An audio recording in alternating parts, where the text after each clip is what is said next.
To the peninsula, where cities and residents are taking precautions for what's to come. Hundreds in Newport News loaded up on sandbags today. 13 News Now reporter Nico Clemens is live in the city. And Nico, what was the scene like out there? Busy, I heard. Yeah, David, from about 7:30 this morning to about 2 hours ago, cars were everywhere. I mean, up and down this road, around the corner near Jefferson Avenue, and several people waited for hours. I'm working on it, David, to get their hands on some of these sandbags. Tonight, everyone is preparing for the worst.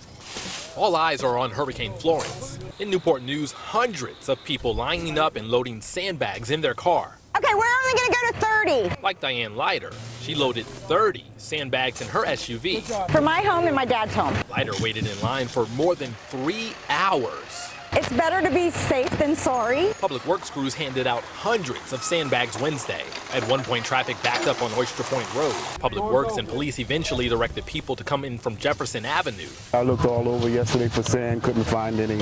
So when my wife found this on their website, it was a blessing. Tonight, many like Leiter say they're getting ready before it's too late. I can only imagine how many trees we're going to lose, power lines. 13. So it's best to, prepare.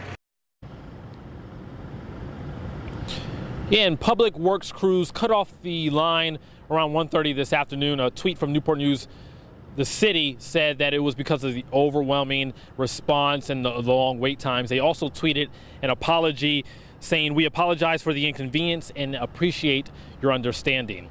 Live in Newport News, I'm Nico Clemens, 13 News Now.